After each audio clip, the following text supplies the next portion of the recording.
kebenaran bagi kita. Maaf, malam ini saya tidak pakai PowerPoint, walaupun sudah saya sediakan PowerPoint, tapi tidak akan saya tampilkan. Terima kasih untuk hamba Tuhan Bapak Jones, ya, dengan Arius dari Papua yang jauh dari kita di ujung timur Indonesia, ya.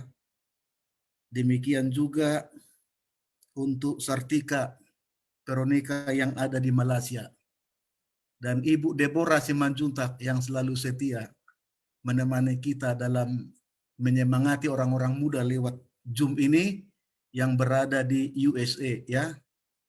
Dan juga yang dari Tangsel, dari Alor, NTT, ya, Kupang, juga teman-teman kita, sahabat kita dari Kepulauan Batam, tentunya juga dari Manado, ya. Jangan lupa pelajaran kita pada Selasa lalu itu adalah prinsip yang harus kita imani dan terima, dan kita harus paham betul tentang Allah dalam Trinitas, pribadi yang tiga di dalam keesaan dari Allah Tritunggal. Kalau itu belum kita pahami dan imani sepenuhnya, maka kita akan mendapat kesulitan untuk mempelajari tentang doktrin Allah Bapa malam ini, juga Selasa depan tentang Allah Anak, dan juga berikutnya untuk Allah Roh Kudus. Orang-orang muda, kenapa Allah disebut Bapa? Ini kita kadang-kadang berpikir-pikir, mengapa Allah itu disebut Bapa dan dipanggil dengan Bapa?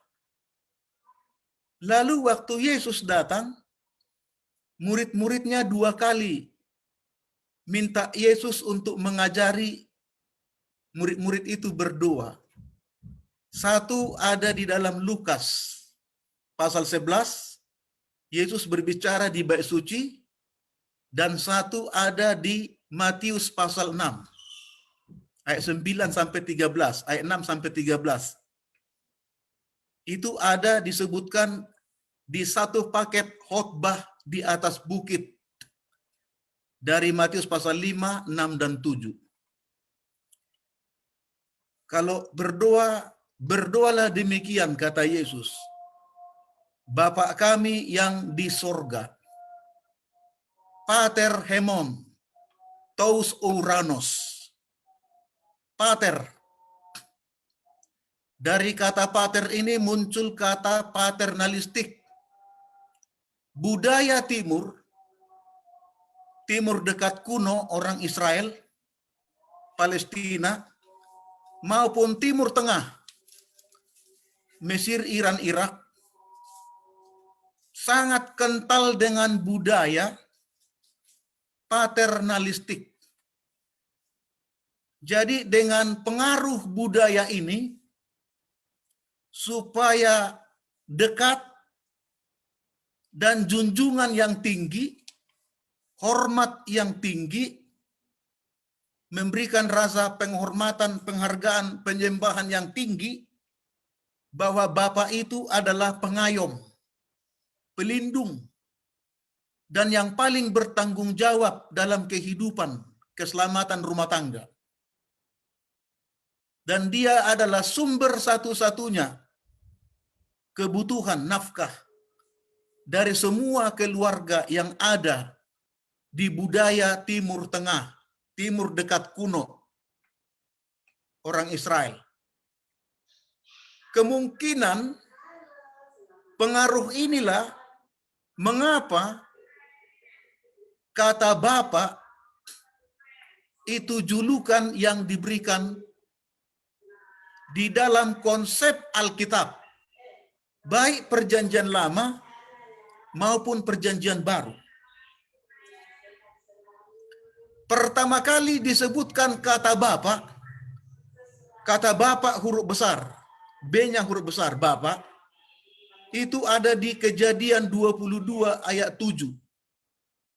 Ketika Ishak bertanya kepada Bapa Abraham, Bapa, kita mau mempersembahkan korban. Mana dombanya? Di sini sudah ada kayu, sudah ada api, tetapi manakah domba yang mau kita persembahkan, korbankan untuk Tuhan? Lalu kata Bapa yang terakhir, ada dicatat dalam Wahyu pasal 4 ayat 1, bahwa di dahi umat-umat tebusan tertulis nama Bapa dan nama anak domba. Itulah kata Bapa yang terakhir yang menunjuk, mengarah kepada Allah pencipta langit dan bumi dan segala isinya, penguasa, sumber utama, dan sumber segala sesuatu sebagai pengayom, pelindung, penyelamat, dan perancang dari alam semesta serta karya ciptaan mengisi langit dan bumi dan manusia. Itulah yang disebut dengan Ha'ab Elohim. Ha'ab Elohim. Ya, yaitu the Father of God. Bapa, Allah Bapa, ya. Allah Bapa. Di dalam konsep Alkitab Perjanjian Lama disebutkan bahwa Allah ini adalah Allah Kerahem Waheset. Kerahem Waheset, yaitu Allah penyayang, panjang sabar, yang berlimpah kasih setia dan kasih sayangnya kepada beribu-ribu orang setiap generasi. Dan dia adalah Allah yang penuh rahmat dan kasih setia dan maha pengampun. Itu disebutkan oleh Musa di Keluaran pasal 34 ayat 6 dan 7. Allah Ar-Rahman dan Ar-Rahmani, saudaraku, yang panjang sabar, penuh kasih setia, dan yang mengampuni orang-orang berdosa yang bertobat. Itu konsep yang pertama kita temukan tentang Allah Bapa. Lalu Allah Bapa dalam Perjanjian Lama ini disebut juga Allah Perjanjian. Bapa yang selalu mengadakan perjanjian. Dan janji itu yang pertama kepada Bapak Nuh di Kejadian pasal 9. Bahwa Tuhan mengatakan tidak akan datang lagi air bah melanda bumi ini. Lihatlah pelangi yang ada di angkasa sebagai bukti perjanjian aku dengan umatku. Ya. Lalu yang kedua, ini yang paling penting. Inilah juga pertama kali Allah berjanji kepada Bapak Abraham dengan menumpangkan tangan Tuhan di paha sebelah kanan, di pangkal paha sebelah kanan Abraham. Bahwa Allah berjanji bahwa dia menjadi bapa orang percaya. Sebenarnya nama Abram itu artinya Ab itu bapa, Ram itu tinggi atau yang maha tinggi. Jadi Abram bapa yang maha tinggi. Sebenarnya bapa yang maha tinggi itu adalah Allah, yaitu Ha'ab Elyon, ya. Ha'ab Elyon, yaitu Bapa yang maha tinggi. Tidak mungkin Abraham memiliki nama yang sama dengan Allah Bapa yang maha tinggi di sorga. Maka Abraham diganti namanya di pasal 17 dengan Abraham. Artinya Bapa semua orang percaya. Bahwa melalui Abraham akan ada seorang pribadi Sang juru selamat orang berdosa akan datang melalui keturunan Abraham, Ishak, Yakub, 12 Israel, dan suku Yehuda. Dan itulah janji Allah Bapa yang diulangi kembali kepada Daud, ya, bahwa kerajaan Daud akan kekal dan tidak akan bergeser berpindah, ya, bahwa akan ada keturunan Daud yang akan memenuhi kerajaan Daud untuk kembali berjaya. Kemudian Allah juga berjanji kepada seluruh bangsa Israel di dalam Keluaran pasal 19 ayat 5 dan 6 bahwa umat Israel adalah umat pilihan Tuhan. Inilah janjiku kepada kamu. Ya. Saudaraku, Allah itu berulang-ulang mengatakan janjinya. Ada lebih 3.000 janji di dalam Alkitab ini. Dari perjanjian lama dan perjanjian baru. Lalu yang ketiga, Allah itu disebut dengan Bapa penebus. Allah penebus. Dalam Mazmur 8 ayat 4 dan 5. Saudaraku. Lalu yang keempat, Allah itu tempat perlindunganku yang teguh dan aman. Kemana aku harus berlindung? Mazmur 27 ayat 3. Kemudian yang kelima, Bapa itu disebut Allah Maha Pengampun. Mazmur 51 ayat 3 dan 12.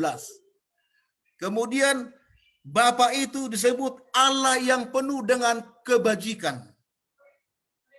Yang ketujuh, Allah itu disebut dengan Bapa itu disebut dengan Allah yang setiawan. Penuh kasih setia kepada umat-umatnya, Imamat 26 dan Ulangan 28. Kemudian Bapa itu adalah Allah keselamatan dan penebus kita. Walaupun di perjanjian baru Yesus satu-satunya penebus yang menggenapi, tapi semua rencana itu datang dari Bapa. Lalu 9 disebutkan bahwa aku adalah Bapa orang Israel. Ini kalimat yang jelas di dalam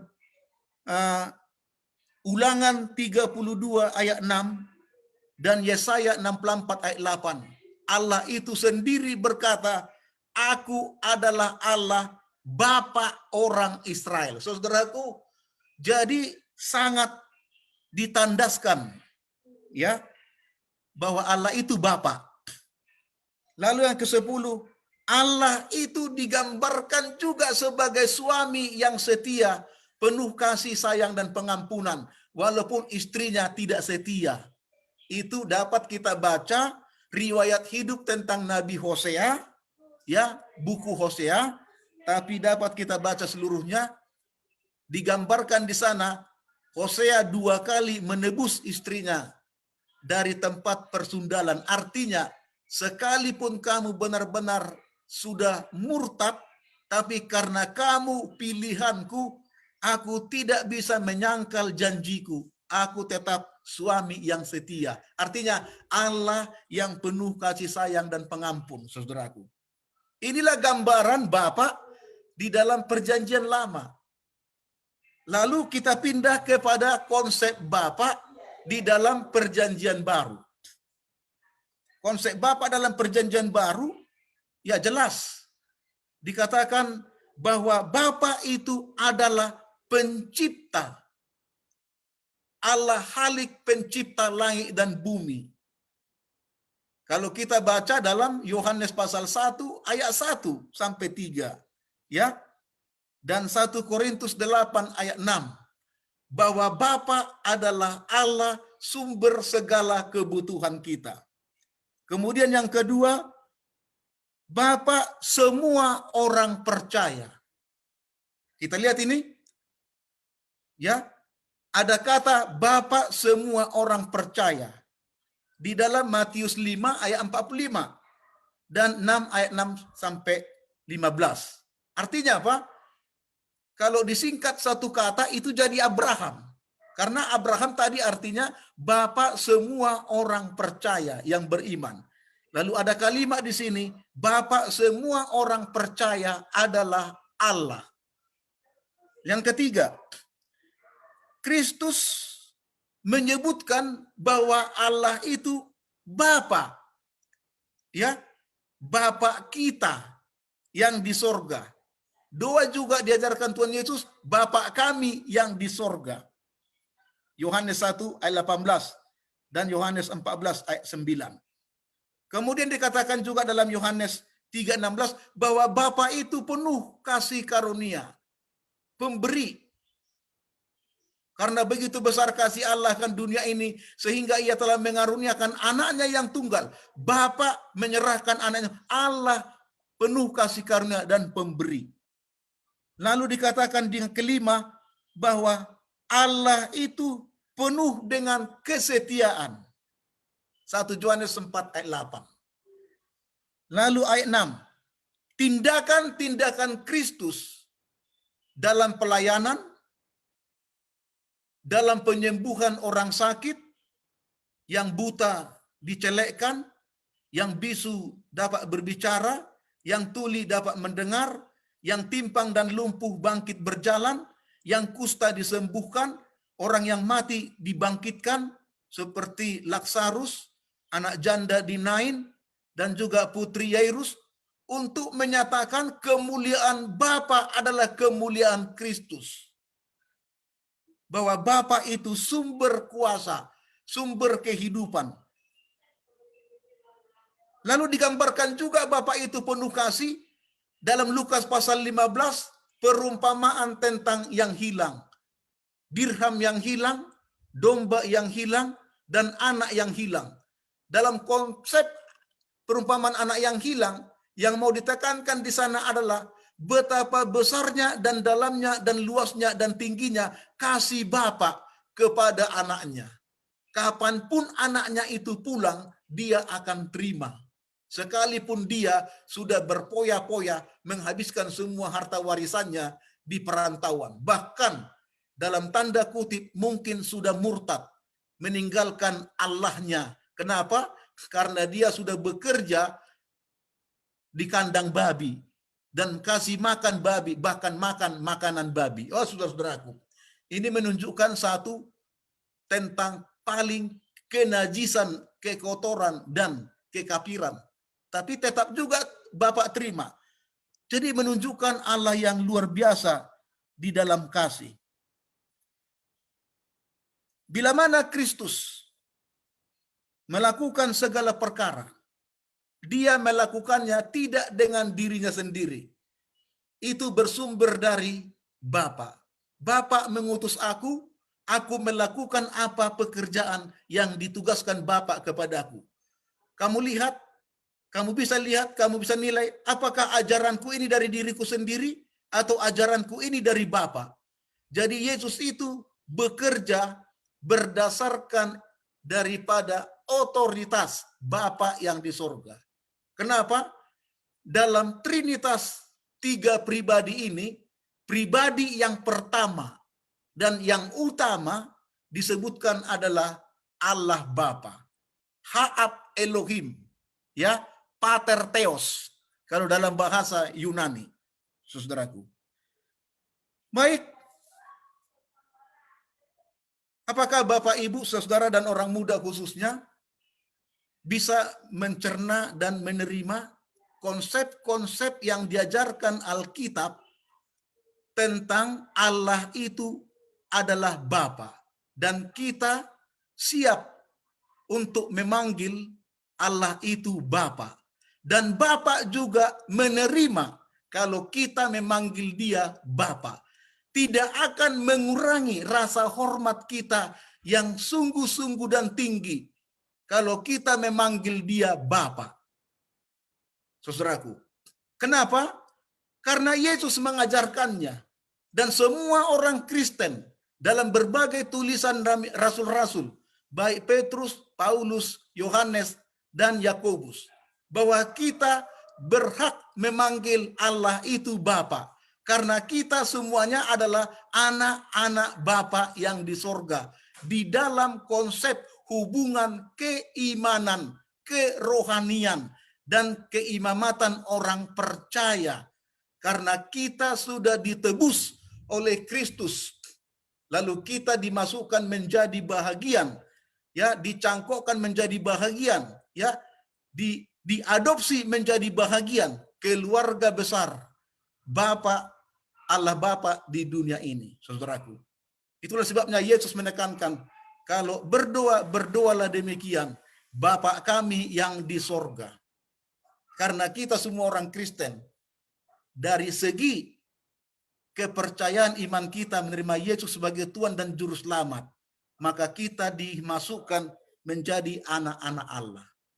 Coba kita baca dalam 1 Yohanes pasal 5, pasal 3, betapa besarnya kasih Allah kepada kita, sehingga kita disebut anak-anak Allah. Oh, Bapak Ibu, orang-orang muda, tidak ada suatu hak istimewa dan yang paling membanggakan bagi kita bila mana kita disebut menjadi anak-anak Allah. Kenapa? Berarti kita disetarakan, disamakan sebagai sama dengan Yesus. Karena Yesus juga anak Allah. Dan kita juga disebut anak-anak Allah. Ya. Tetapi tetap ada bedanya karena Yesus itu adalah ilahi, sementara kita tidak.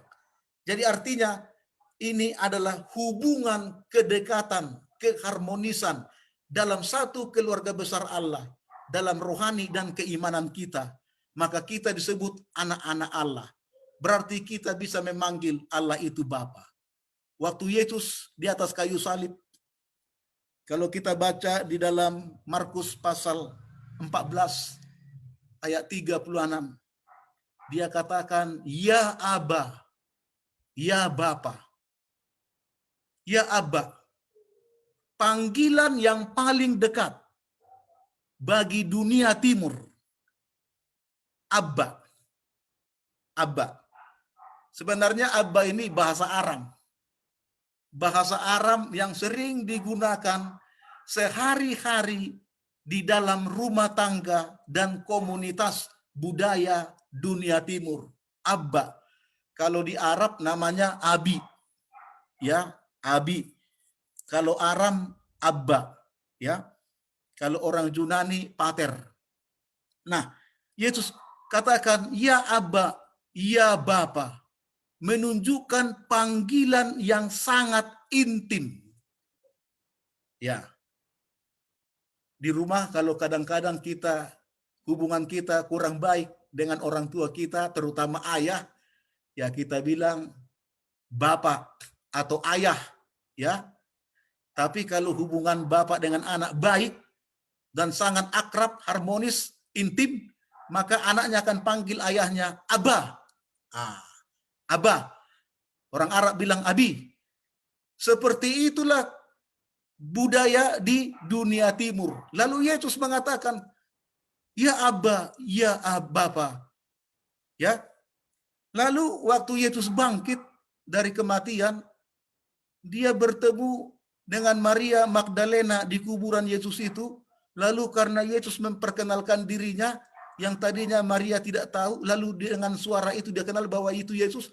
Lalu dengan gembiranya Maria Magdalena ini mau salam, mau peluk, mau cium Yesus, ya.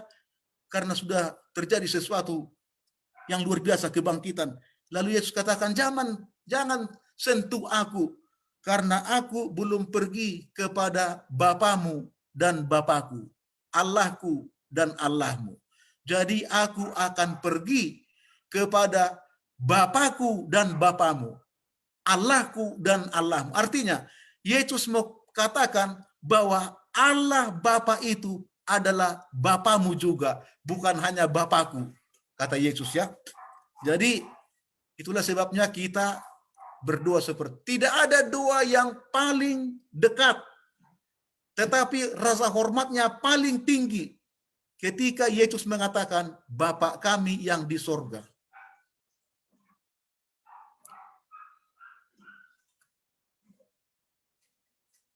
Saya baca ayat terakhir dalam 2 Korintus 6 ayat 18. Saudaraku, 2 Korintus 6 ayat 18, satu Bapak kita. Satu Bapak kita semuanya. Orang-orang yang percaya. Dan kita semuanya putra-putri dari Bapa yang sama, yaitu Allah dalam oknum yang pertama, dalam pribadi yang tiga, Trinitas, Bapa, Anak, dan Roh Kudus. Sampai di sini pelajaran kita.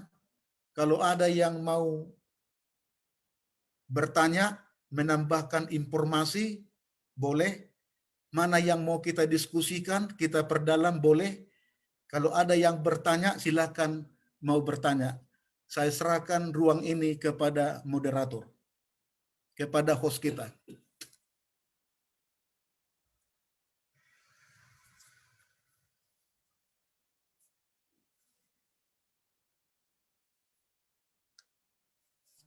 Oke, makasih host. Sebelum kita masuk ke sesi tanya jawab atau diskusi, kita akan mendengarkan instrumen lagu pujian yang akan dibawakan oleh Pak Bantu Sinaga.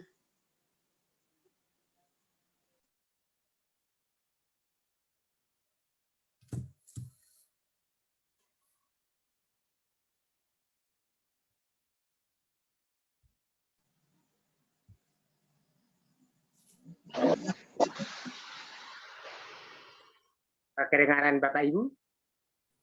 Ya, kedengaran.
Amin. Terima kasih Pak Bantu Sinaga.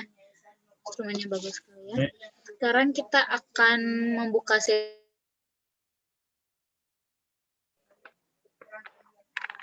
Oke, di sini kita akan membuka sesi tanya jawab. Sudah ada satu pertanyaan yang masuk, Pendeta. Boleh bisa atau saya bacakan dulu dari FFL.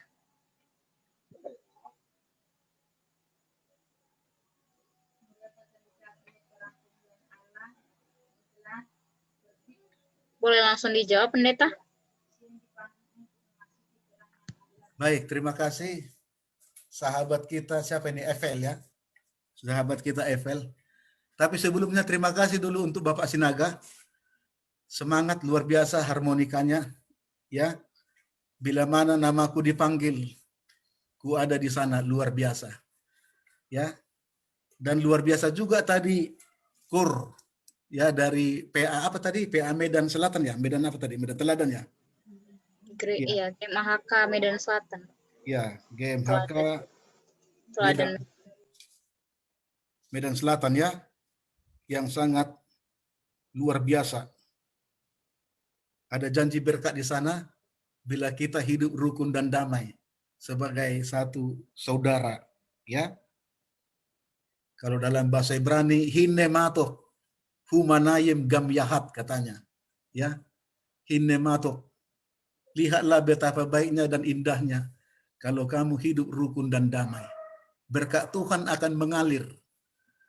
Luar biasa janji Tuhan. Ya, ada satu pertanyaan atau keterangan atau apa itu ya? Yohanes pasal 14 ayat 7. Yesus bilang kepada Filipus, sudah sekian lama kamu bersama-sama dengan aku, Filipus. Kok kamu tidak mengenal Bapa? Kok kamu tanya di mana Bapa? Tunjukkan jalan kepada Bapa. Ya, sayang sekali Bapak Ibu. Kalau sudah sekian lama kita percaya kepada Yesus, kita imani Yesus, kita layani Yesus, kita puji Yesus, kita berdoa dalam nama Yesus, kita memiliki kuasa dalam Tuhan. Tapi kita masih bertanya, mana Bapa itu? Tunjukkan kepada kami. Inilah saudaraku, sudah sekian lama kamu bersama-sama dengan aku, Filipus. Kamu mengatakan, tunjukkanlah Bapa itu kepadaku.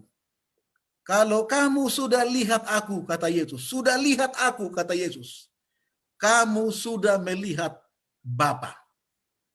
Apa artinya? Untuk menjawab pertanyaan ini, kita kembali ke Yohanes pasal 1, ayat 1. Pada mulanya adalah firman. Firman itu bersama-sama dengan Allah. Firman itu adalah Allah. Ayat 3. Segala sesuatu diciptakan oleh Dia dan untuk Dia. Tanpa Dia tidak ada segala sesuatu yang telah diciptakan.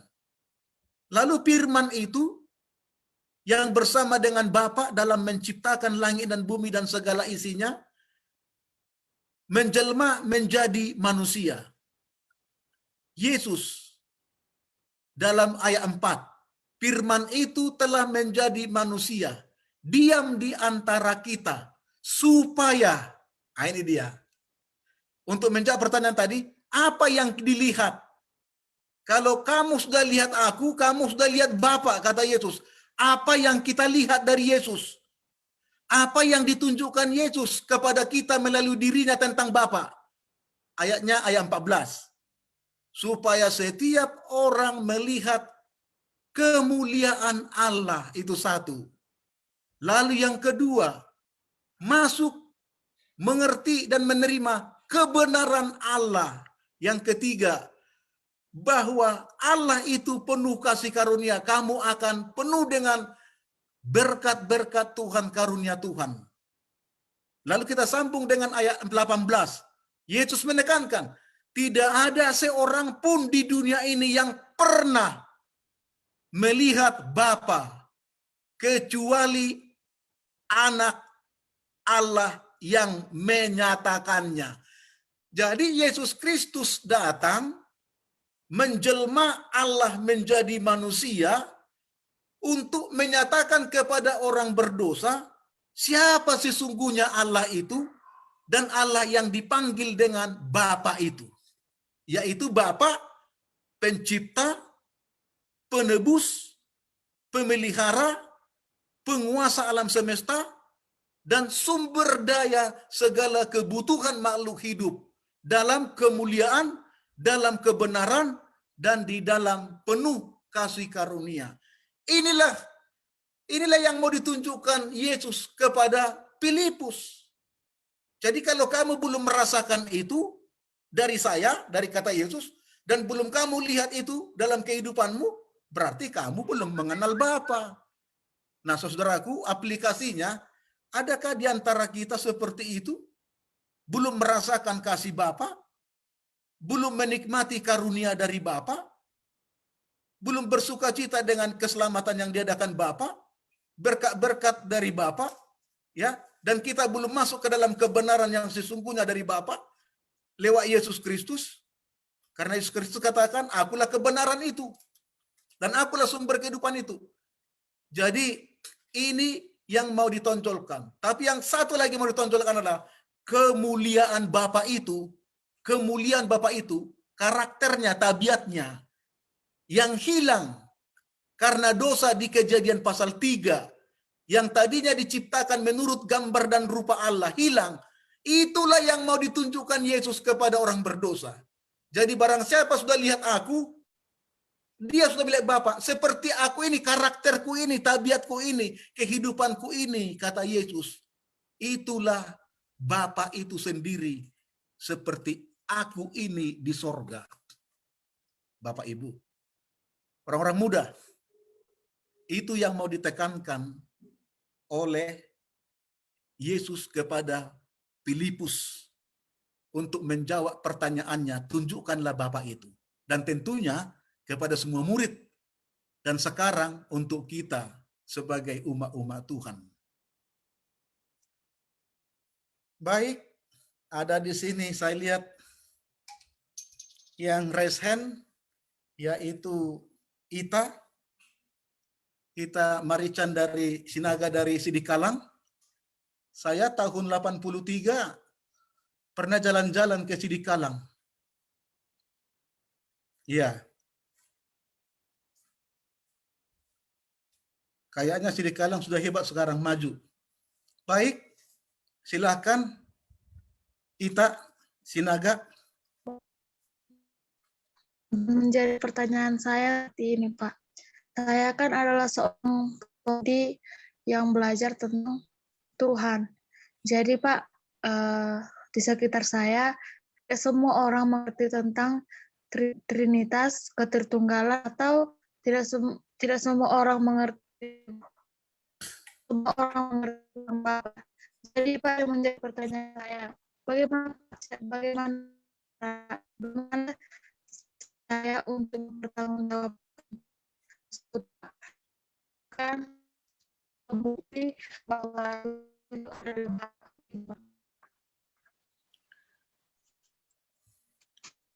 Sudah?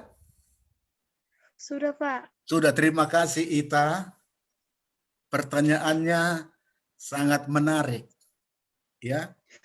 Berarti pertemuan Selasa kemarin Ita belum datang ya, belum masuk ya? Belum bertemu. Belum. Sih. Ya. Ya, terima kasih. Karena Selasa yang lalu itu kita pelajari itu tentang Trinitas atau Tritunggal.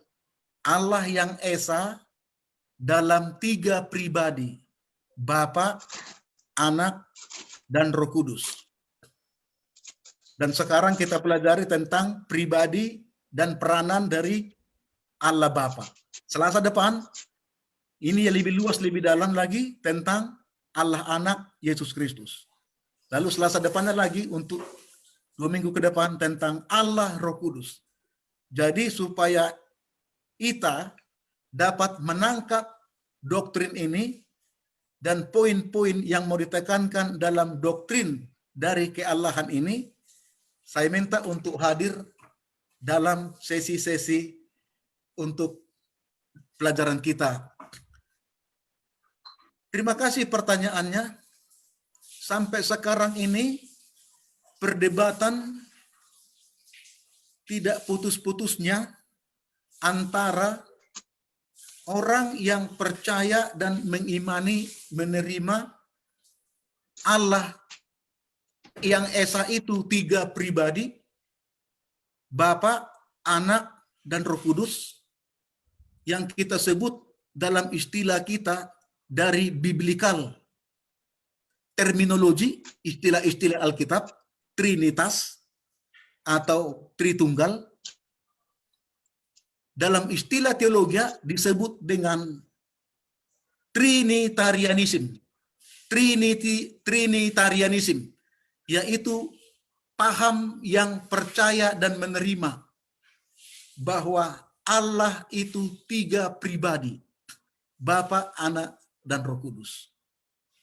Dari sejak tahun 326, konsili yang pertama di Nisea, itu sudah terjadi perdebatan yang sengit antara pemimpin-pemimpin gereja pada waktu itu.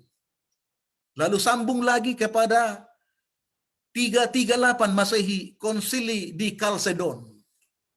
Diputuskan Trinitas, doktrin inti, doktrin dasar, doktrin utama dari kekristenan.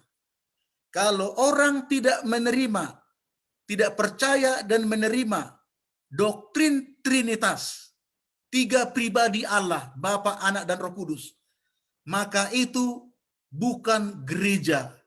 Itu akan disebut dengan bidat. Bidat, tahu bidat? Heresi. Heresi, ya, tudingan aliran sesat. Aliran sesat dari kekristenan. Ya. Tetapi dari dulu sampai sekarang tetap juga ada orang yang tidak sepenuhnya percaya menerima itu. Makanya ada sekarang ini berkembang dari antara kita, tanda kutip, dari gereja kita. Untuk 5 tahun belakangan ini, ada orang-orang muda yang menyebutkan dirinya ahli-ahli penemu ajaran Alkitab dan teologi, menemukan duanitas. Duanitas. Bahwa Allah itu duanitas. Dwi, yaitu Bapa dengan Anak. Ada banyak dalam Alkitab, terutama Yohanes. Berkali-kali berulang-ulang. Yesus mengatakan dan menekankan, Bapa dan aku adalah satu. Bapa mengutus aku dan aku melakukan tugas dari Bapa. Bapa memuliakan aku dan aku meninggikan memuliakan Bapa. Apa yang dikatakan Bapa itu yang kukerjakan. Aku melakukan segala perkara sesuai dengan yang diperintahkan Bapa. Ini terus-menerus dan Bapa dengan aku adalah satu. Berulang-ulang. Sehingga mereka menciptakan doktrin sekarang ini duanitas. Bahwa Allah pribadi itu 2, bukan 3. Roh Kudus itu bukan bahagian dari keallahan. Waduh, mulai lagi muncul ajaran-ajaran yang membingungkan orang-orang Kristen dan menyesatkan. Banyak orang-orang muda kita, terutama di Australia, keluar dari gereja hanya percaya duanitas. Hati-hati. Ini untuk kalangan kita. Untuk seluruh denominasi Kristen, ada yang disebut dengan oneness. Oneness. Hanya percaya satu Allah. Allah yang Esa itu satu. Bukan 2, bukan 3. Oneness. Ini juga doktrin yang menyesatkan. Yang ditimbulkan oleh seorang yang bernama Sabellian. Lalu ajarannya, pahamnya disebut dengan istilah Sabellianism. Sabellianisme. Dan sekarang ini lebih terkenal dengan bahasa Inggris oneness. Dan oneness yang paling kental, yang dipercayai dan diajarkan begitu getol adalah Pantekosta. Makanya disebut oneness Pantekosta.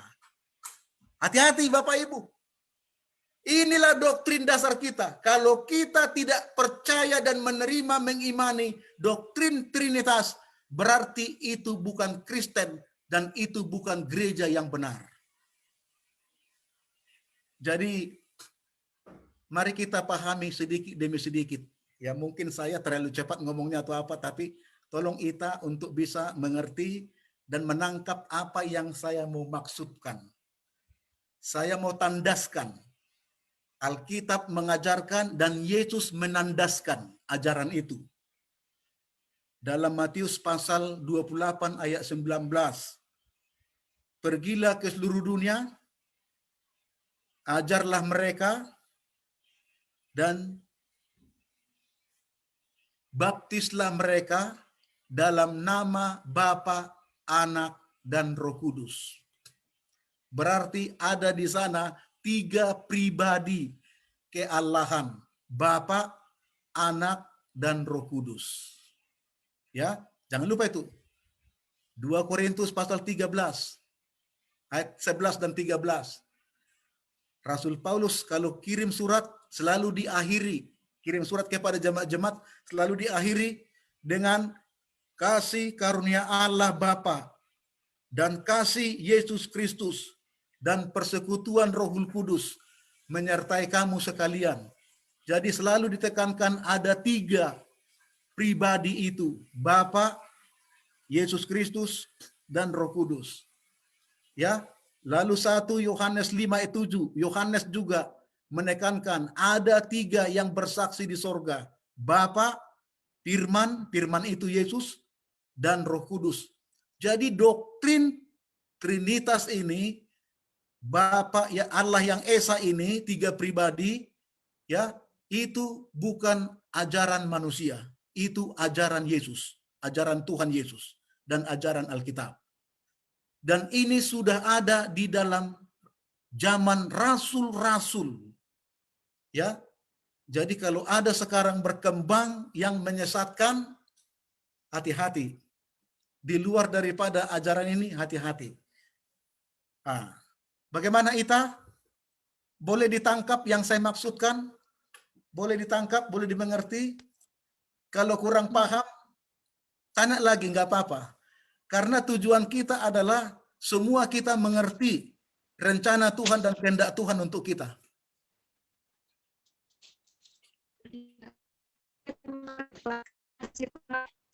Suaranya kurang kurang kuat atau apa? Internet terganggu ya?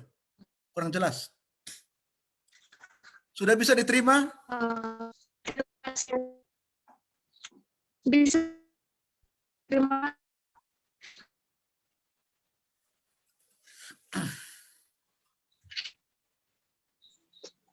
Pendeta, di chat ada yang nanya Kak Yasmar Mendrova.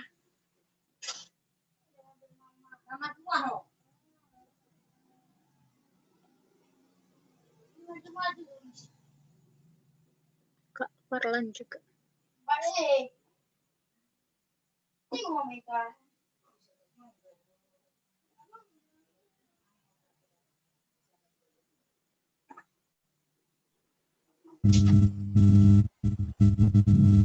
Baik, selamat malam Pak Pendeta. Iya, selamat malam. Nah, ini saya Semar mau bertanya. Tadi sudah saya tanyakan di chat. Tolong suaranya kurang kencang, volumenya dinaikkan. Oke, sebentar. Oke, selamat malam. Jadi pertanyaan gini Pak Pendeta. Apakah suara saya lancar? Baru-baru, oke. Ya. Oke. Jadi saya pernah mendengar dari seorang pendeta bahwa nanti di surga kita nggak akan pernah melihat Allah Bapa. Kita hanya melihat Yesus Kristus, Allah Anak. Nah, apakah itu benar Pak Pendeta? Bahwa di surga kita nggak akan pernah melihat Allah Bapa gitu. Nah, itu aja Pak Pendeta. Apakah kita lihat apa enggak, itu aja. Sudah. Ya cukup Pak Pendeta. Itulah salah satu ajaran paham dari oneness tadi. Oneness. Itulah ajaran paham oneness itu. Hanya percaya ada satu Allah. Bukan 2, bukan 3 pribadi. 1. Ya. Hanya dia memanifestasikan dirinya, menunjukkan dirinya dalam berbagai cara untuk menyatakan otoritasnya, nama yang disandangnya. Sebenarnya Allah itu disebut Bapa, Allah itu juga disebut Yesus, Allah itu juga disebut Roh Kudus. Hanya satu. Allah itu waktu menciptakan langit dan bumi, dialah satu-satunya yang menciptakan. Tidak ada di sana anak dan tidak ada di sana Roh Kudus. Waktu dia menjelma menjadi manusia, lalu mengambil rupa seorang manusia, daging manusia, dalam Yohanes 1 ayat 14, lalu namanya disebut Yesus Kristus, dia jugalah Allah itu, dia jugalah Bapa itu, dia jugalah Anak itu. Lalu waktu dia naik ke sorga, dia menjanjikan bahwa Roh Kudus seorang penolong akan dikirim kepadamu. Maka waktu dia datang ke sorga, sampai di sorga, dia kembali lagi ke bumi, menjelma manifestasi dengan nama Roh Kudus. Jadi artinya hanya satu Allah itu. Jadi tidak pernah kita melihat Bapa di sorga. Tidak pernah juga kita melihat Allah di sorga. Yang kita lihat di sorga nanti hanya Yesus. Karena Yesuslah Tuhan dan Juru Selamat di bumi. Maka Yesus itu juga Tuhan dan penguasa di sorga. Inilah doktrin yang menyesatkan itu. Alkitab sudah jelas mengatakan pribadi itu ada. Ada. Pribadi itu ada. Yang kita sudah pelajari Selasa lalu. Baik konsep perjanjian lama maupun konsep perjanjian baru, Yesus menandaskan itu ada. Ya. Coba kita lihat. Waktu Yesus dibaptis. Waktu Yesus dibaptis, kalau Yesus dibaptis, lalu datang burung merpati. Apakah Yesus itu menjelma menjadi burung merpati waktu itu? Lalu Allah Bapa menjelma menjadi satu suara terkoyak dari langit. Inilah anakku yang kukasihi, kepadanya aku berkenan.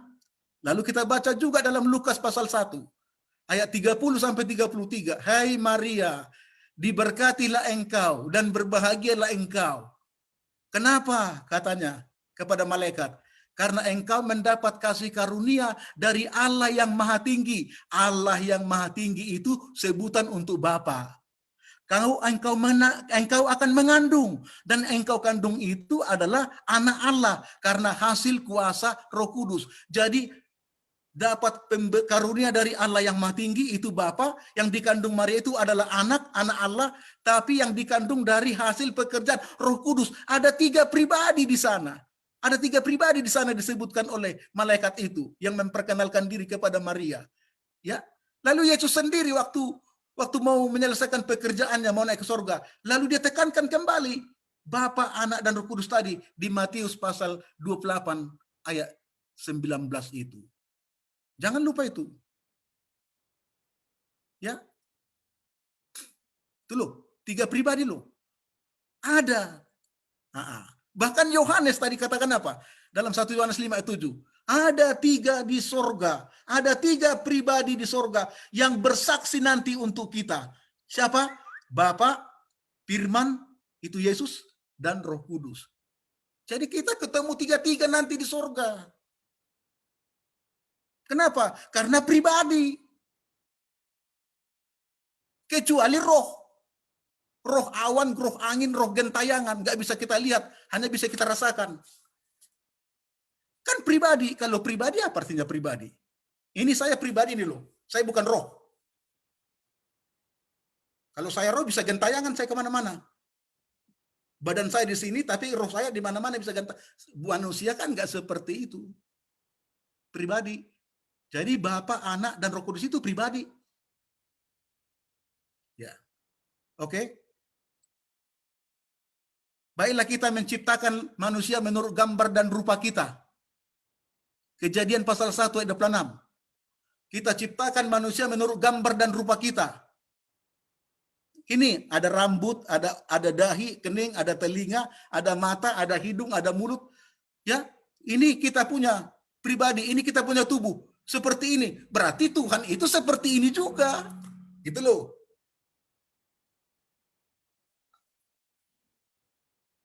Kan kita diciptakan menurut gambar dan rupa Tuhan. Dari ujung rambut sampai ujung kaki. Punya tangan, punya jari-jari, punya kaki. Apa Tuhan tidak punya? Salah dong Alkitab kalau dia nggak punya.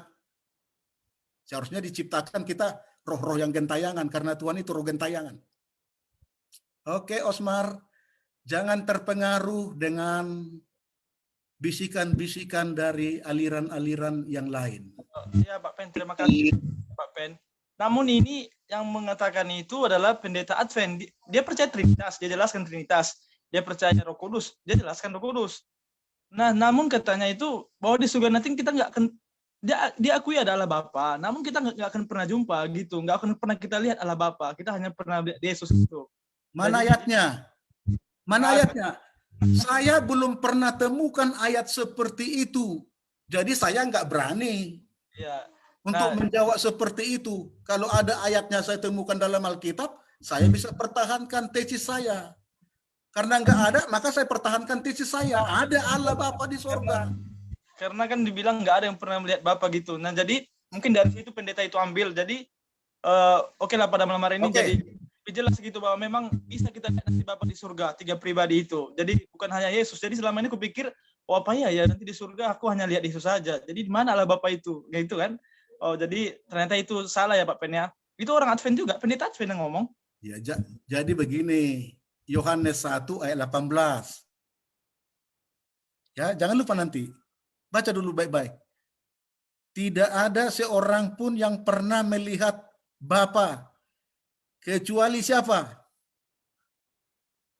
Anak Allah yang menyatakannya. Artinya apa? Sejak zaman dulu sampai sekarang, sampai Yesus ada di sini, sampai Yesus berbicara ini, dari zaman Adam sampai Yesus setelah jatuh ke dalam dosa, sampai Yesus mengatakan ini, semua manusia yang pernah tinggal di bumi yang pernah jatuh ke dalam dosa tidak pernah lihat Bapa di dunia ini. Itu maksudnya. Tapi nanti di surga kita akan memandang Tuhan muka dengan muka. Muka dengan muka nanti. Kan itu kan. Face to face kan nanti. Nah, gitu loh. Gitu loh. Mas Yasmar. Bagus sekali pertanyaanmu. Saya tahu maksudmu. Supaya terbuka kita semua. Dan semangat orang-orang muda ini untuk mengisi pikirannya, hatinya dengan firman Tuhan. Saya tahu maksudmu. Undang-undang untuk bikin sesuatu supaya kita diskusi panjang lebar. Bagus itu ya. Iya, iya. Saya nggak mau menghakimi pendeta Advent itu. Iya. Mungkin dia perlu belajar. Kalau dia mengucapkan sebuah statement, mana ayatnya? Saya begitu saya. Mana ayatnya? Ada nggak ayatnya? Tunjukkan. Kalau nggak ada ayatnya, jangan ngarang-ngarang lu. Ya, kayak Tuhan aja lu pernah bertemu dengan pernah masuk ke surga lalu nggak pernah saudara di situ. Jangan ngarang-ngarang, ya kan? Kalau soal ngarang buku mah kita gampang mah. Oke. Thank you, Osmar. Mantap pertanyaanmu. Oke, pendeta. Selanjutnya ada dari Kak Farlan nih, Farlan Oke. S. Oke. Sudah dapat pendeta atau perlu dibacakan? Boleh juga dibaca, nggak apa-apa, supaya semua dengar. Oke. Ya. Jadi, saya bacakan ya. Maaf saya tidak hadir di pembahasan sebelumnya.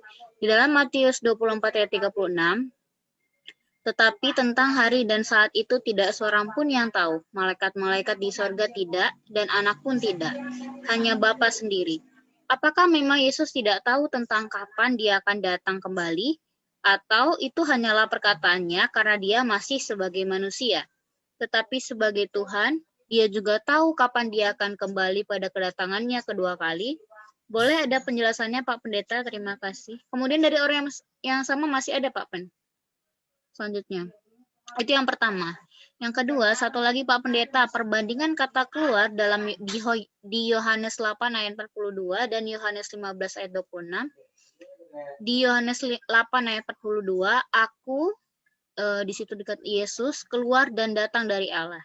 Nah, di Yohanes 15 ayat 26, roh kebenaran yang keluar dari Bapa diutus oleh Yesus gitu.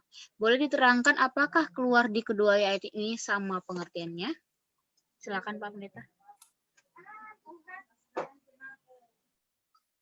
Baik, terima kasih. Pertanyaannya dari Bapak Parlan ya. Parlan ini? Parlan, benar Pak Pendeta. Parlan apa ini? Benar Pak Pendeta. Farlan Siringo-Ringo. Kayak Parlan sahabat saya waktu di Unai. Betul Pak Pendeta.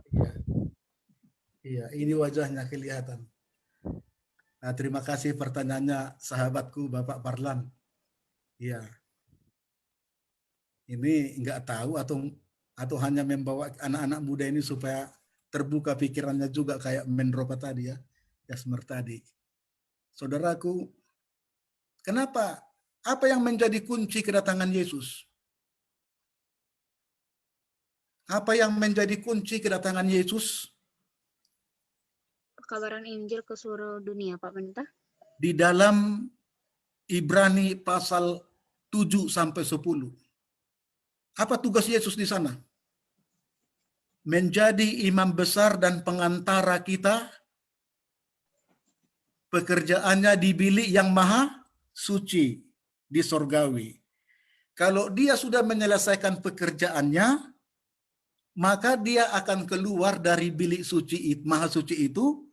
Dia akan melapor kepada Bapa dan berkata, "It is finished." Ya Bapa, sudah selesai. Sama seperti waktu dia berseru di salib. Sudah selesai. Ke tanganmu lah kuserahkan nyawaku. Lalu Yesus meninggal, mati, wafat. Nah, demikian juga nanti dia akan keluar dari bilik yang maha suci. Bahwa semua pekerjaannya untuk memeriksa buku-buku setiap manusia yang terdaftar dalam buku kehidupan sudah selesai. Lalu dia akan keluar. Ya Bapa, pekerjaanku sudah selesai. Apa jawabnya? Siap-siaplah untuk turun kemana? Ke bumi menjemput umat-umat tebusan. Itulah yang disebut dengan apa? Second coming of Jesus Christ. Kedatangan Yesus yang kedua. Berarti dari konteks ini, Yesus tahu dia kapan datang. Yesus tahu kapan dia datang. Ya kan? Kalau kita baca dalam 1 Tesalonika 4, ayat 14 sampai 18, orang-orang percaya yang setia yang menunggu Yesus datang pun tahu datang kapan Yesus. Tahu kapan datang Yesus. Kenapa? Karena di ayat itu mengatakan, berbunyilah trompet, seluruh malaikat menyuarakan trompet di angkasa, mengatakan bahwa siap-siaplah bumi, karena Yesus segera mau turun dari surga menjemput kamu. Itulah trompet pengumuman di surga. Ya, Ron Wood mengatakan tentang dua ayat yang saya katakan tadi, Ibrani dengan 1 Tesalonika 4 ayat 16 sampai 18 itu, komentar Ron Wood mengatakan yang White, itulah pengumuman kepada dunia, seisi dunia, bahwa Yesus akan datang. Berarti bukan hanya Yesus yang tahu, seluruh dunia pun tahu kapan Yesus datang.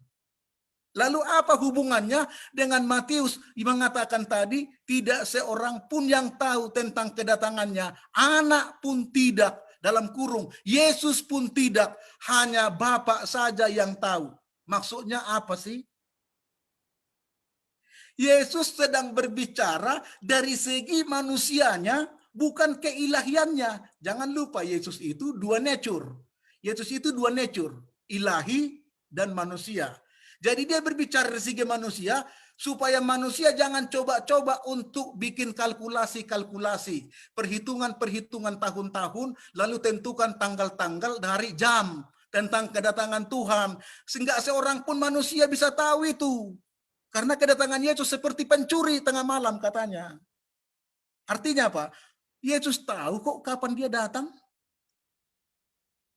Maksudnya supaya manusia jangan menentukan tanggal, setting tanggal. Yesus akan datang 23 April 2022. Siap-siap. Siap-siap. Jam tengah malam 00. Percaya enggak? Percaya enggak itu? Karena ada pendeta di Amerika sudah tentukan tanggal itu. Nah, itu tadi Mendropa bilang, pendeta Advent tadi ya. Ini juga pendeta Advent yang bilang ini Mendropa, Yasmar. 23 April 2022 Yesus datang. Jadi kita tinggal hanya 1 tahun lagi di dunia ini. Maka bertobatlah. Keluarlah dari Babylon. Maksudnya jangan ada menentukan tanggal. Nanti kecewa. Buktinya siapa yang sudah tentukan tanggal? Yang kecewa siapa? Siapa? Pengikut Miller. 22 Oktober 1844 Yesus datang. Jadi tinggalkan kantormu. Keluar, resign dari pabrik. Kentang-kentang jagung yang ditanam gak usah lagi panen. Gak ada lagi gunanya. Orang kita mau hidup di sorga. Gak ada harga tanah, gak ada harga harta benda. ternyata nggak datang, kekecewaan yang besar. Kenapa? Itu salah satu contoh untuk tentukan tanggal. Nanti akan diumumkan Tuhan sendiri kapan datang. Makanya jangan tidur tengah malam. Iya. Oke, baik. Lalu yang kedua, Yohanes pasal 8 ayat 42. Dengan apa tadi? Dengan apa tadi, Tabita? Sebentar ya, Yohanes Pak. 8 ayat 42 dengan? Tolong dibuka Alkitabnya ya. Kita sedang belajar Alkitab. Aku Yesus keluar dan datang dari Allah. Perbandingan kata keluar dalam 2 ayat, Pak Pendeta. Mana ayat satu lagi? Ayat satu lagi. Satu lagi, roh kebenaran yang keluar dari Bapa, dalam kurung diutus oleh Yesus. Di Yohanes Keterangan. berapa? Yang pertama Yohanes 8 ayat 42, Ya. yang kedua Yohanes 15 ayat 26. Oke. Yohanes 15 ayat 26.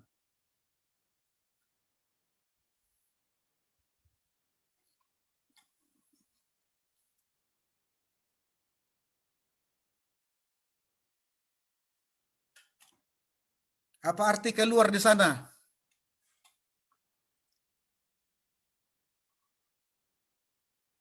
Sama enggak?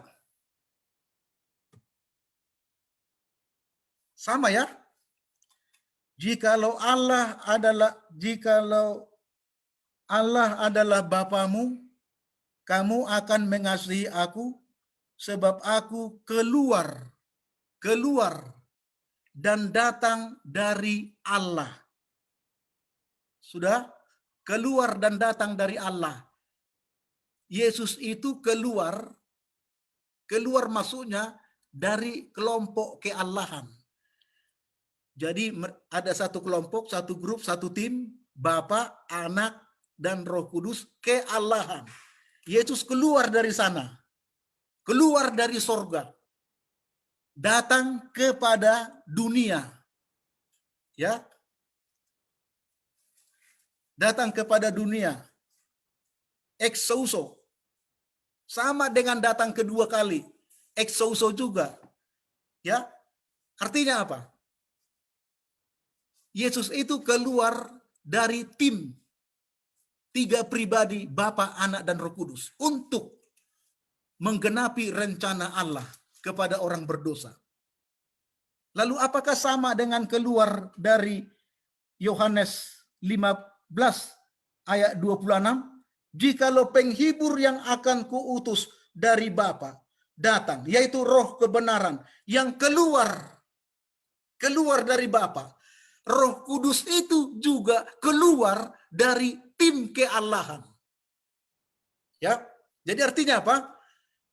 Yesus menjanjikan Roh Kudus dalam Yohanes pasal 14 ayat 16 itu, kalau aku pergi, aku akan minta kepada Bapa, akan diutus kepada Roh Kudus. Jadi ketika tadi Yesus keluar, Yasmar, ini yang paling penting kamu ketahui.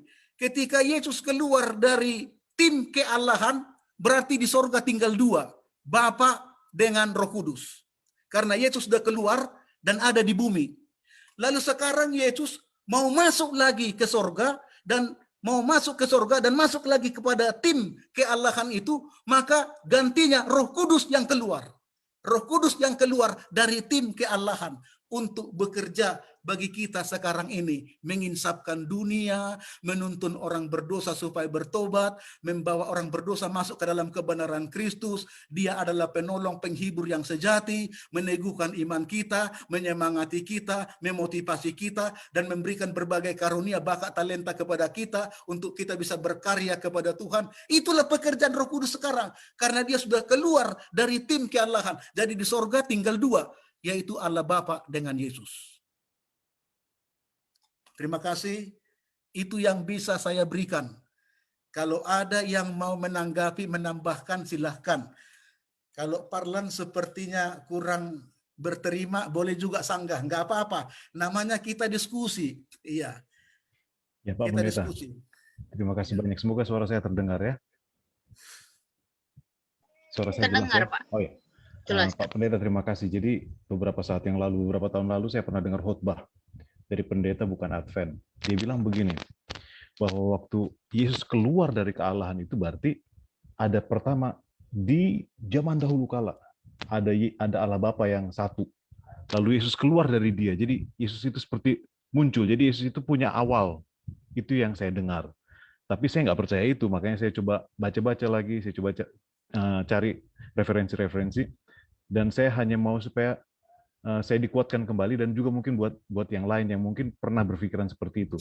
Hanya mau mengulangi saja bahwa perlu ada pengetahuan bahwa Tuhan itu tidak pernah ada awal, semua ketiga kealahan itu, tapi tepat seperti yang Pak Pendeta katakan tadi, bahwa selalu ada tiga Allah, dan mereka sekarang hanya fungsinya saja perlu dilakukan, sehingga waktu Roh Kudus datang ke dunia ini, dia berfungsi sebagai penghibur untuk manusia di dunia ini. Sekali lagi terima kasih Pak Pendeta untuk dua jawabannya. Baik, Sangat terima menguatkan. kasih. Sebenarnya saya masih nyambung sebenarnya, tapi saya potong tadi. Sebenarnya ini doktrin ajaran oneness juga. Ajaran doktrin oneness juga. Untuk menekankan kepercayaan mereka bahwa hanya satu Allah. Jadi Yesus itu keluar dari mulut Allah. Jadilah engkau. Sama seperti berfirmanlah, jadilah. Berfirmanlah, jadilah cakrawala. Berfirmanlah, jadi bintang-bintang dan bulan-bulan. Itu. Jadi maksudnya, berfirmanlah Tuhan, jadilah engkau Yesus dan turun ke bumi. Jadi seperti itu maksudnya. Jadi akhirnya nanti masuk kita ke Amsal 8. Bahwa permulaan ciptaan Tuhan adalah apa? Yesus. Nah, ini berbahaya bahwa Yesus itu diciptakan oleh Tuhan. Nah, jadi kembali lagi ke mana? Lalu tadi juga Roh Kudus. Nah, sekarang udah masuk itu, kembali lagi Yesus masuk ke dalam diri Tuhan Allah, lalu dia keluarkan lagi roh yang satu lagi dari dirinya. Engkau jadilah Roh Kudus, turun kau ke bumi. Jadi artinya doktrin oneness itu tetap satu Tuhan. Jadi kita diputar-putar di situ, padahal ayatnya nggak ada yang mendukung itu, gitu loh. Ayatnya nggak ada yang mendukung itu. Mereka cari-carilah ayat yang sesuai dengan dukungan konsep logika mereka. Ingat, Alkitab ini bukan logika kita. Alkitab ini yang menerangkan kepada kita, bukan logika kita menerangkan Alkitab ini. Jangan salah. Oke, terima kasih Bapak sahabatku Parlan Siringoringo. Oke, ada lagi? Selanjutnya dari Kak Nius Maling tadi News pendeta. Maling. Ya. Ya, raise hand. Boleh disampaikan. Baik, selamat malam untuk kita semua. Selamat malam, Pak Nius. Malam. Ya, ini berkenalkan nama saya Nius Maling dari Papua. Iya, terima kasih. Pak Nius, terima kasih. Puji Ya. Tuhan. Oke. Ya. Kita punya dulu biar kita lihat wajahnya. Iya. Ini. Ini kurang terang itu. Oke. Beda. Oke, sudah kelihatan. Oke, mantap. Ya, mantap. Nah, gitu supaya kita kenal. Ya. Kita beda kulit, beda rampo, dan beda bahasa, tapi dalam Tuhan kita bersaudara. Amin. Ya, nanti kita Ya. bisa ke Papua. Kalau ada berkat Tuhan. Oke. Jadi begini, Pak Pendeta, pertanyaan saya di sini adalah seperti penjelasan tadi dari Hawa saya ikuti dan sampai sekarang. Tadi Pak Pendeta bilang Bapa kita yang disebut dengan tiga Tritunggal Allah adalah Allah, Yesus, dan Roh Kudus. Namun pertanyaan saya di sini adalah begini, saat kita berdoa yang kita bisa ungkapkan adalah bagaimana kita bisa ungkapkan Bapa ataukah kita bisa ungkapkan Tuhan. Ini yang saya sampai saat ini masih dalam kebingungan begitu. Ya, pertanyaan saya demikian. Terima kasih Bapak Nius Maling. Yang paling sering Bapak berdoa, panggil apa? Yang Pagi, biasa siang, saya sering sore, tengah berdoa. malam, panggil apa? Biasa sering saya berdoa itu panggil Bapa. Terima kasih, sudah cukup. Apa lagi? Udah itu dia. Udah benar itu. Sesuai dengan yang diajarkan Yesus, Bapa kami yang di sorga, dikuduskanlah namamu, datanglah kerajaanmu, jadilah kehendakmu, di bumi seperti di sorga. Tahu arti doa itu? Roh nubuat mengatakan apa? Kalau tabiat kita belum seperti Yesus, jangan berdoa seperti itu. Karena menghina Tuhan katanya. Bapak boleh baca nanti buku kecil Khotbah di atas Bukit Ellen G. White. Jadi artinya Bapa kita yang di sorga, kita sudah memiliki keserupaan tabiat dengan tabiat Allah. Maka kita berhak memanggil dia Bapa. Itu. Jadi kalau kita sering sebut-sebut seperti di tutup khotbah Sabat hari Sabat, lama-lama jadi kebiasaan. Kebiasaan menjadi itulah. Jadi seperti hilang makna rohaninya. Jadi sebenarnya kita harus mengerti kenapa Yesus mengajarkan doa seperti itu. Iya. Kalau belum bisa berdoa seperti itu, panggil Tuhan. Tuhan. Artinya apa? Saya menghormati sungguh-sungguh dan meninggikan nama Tuhan. Ya Tuhan, Allah pencipta langit dan bumi. Engkau besar dan ajaib bagiku. Tapi kalau sudah dekat hubungan, seperti dengan sahabat ada hubungan jiwa, hubungan batin, ya, kan sudah nggak ada lagi seperti apa namanya itu, rasa segan atau rasa takut, ya kan? Itu namanya yang sahabat kental kan, sahabat karib kan? Udah bisa kita peluk, kita gandeng kan? Ya, itu namanya sudah sejiwa sehati. Jadi itu tujuan Yesus. Mengapa Bapa kami yang di surga? Bahwa hubungan kita itu seperti hubungan anak dengan Bapa. Sejiwa, sehati, sepikiran. Gitu loh maksudnya. Jadi kalau sudah panggil Bapak selama ini, lanjutkan. Saya juga selalu berdoa seperti itu. Lanjutkan.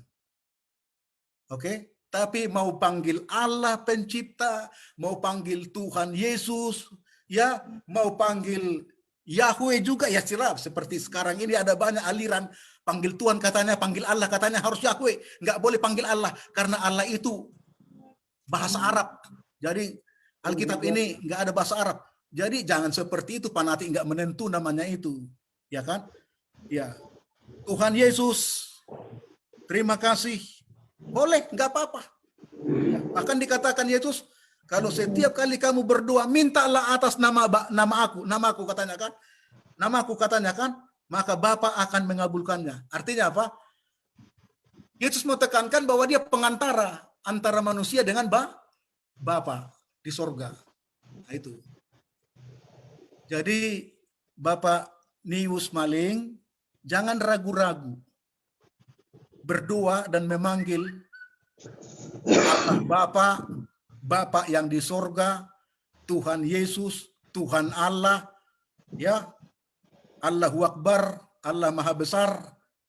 Jangan ragu-ragu, harus dengan iman dan dengan rasa hormat yang sungguh-sungguh dan tinggi dalam kemuliaan Tuhan. Karena nama Tuhan itu kudus, kudus, kuduslah engkau ya Allah. Nah, itu dia. Oke, Wahyu pasal 4 ayat 4. Baik, terima kasih Pak. Terima kasih, Nius Maling.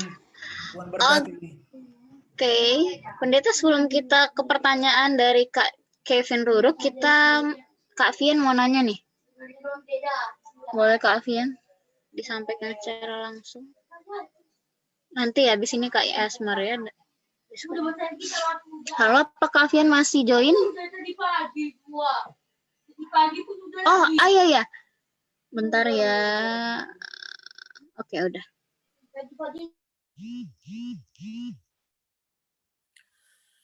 Ya, silakan Kak. Iya. Salam kenal. Saya Vian, asal dari Nusa Tenggara Timur. Oke, salam Pian, Nusa Tenggara Timur. Di mana Nusa Tenggara Timurnya? Di Kupang. Di Kupang, oke. Begini Bapak Pendeta, yang ingin saya tanyakan, apakah dalam ketritunggalan Tuhan, apakah sama yaitu Bapa, Anak, dan Roh Kudus. Apakah sama apa ada tingkatan yang berbeda? Oke. Cukup? Cukup, Pak. Terima kasih Fian dari Kupang. Orang muda yang gagah dan ganteng. Ya. Untung saya tidak gadis. Kalau saya gadis langsung jatuh cinta. Oke, terima kasih ya. Pertanyaannya sangat menarik dan menantang kita. Luar biasa. Sering dipertanyakan orang, mengapa disebut Bapa, Anak, dan Roh Kudus?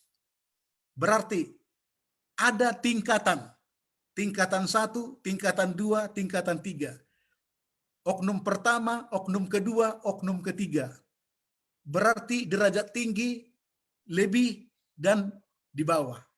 Superlatif kalau bahasa Inggrisnya. Ya, tinggi, lebih tinggi, paling tinggi. Enggak seperti itu. Sahabatku Pian, enggak seperti itu.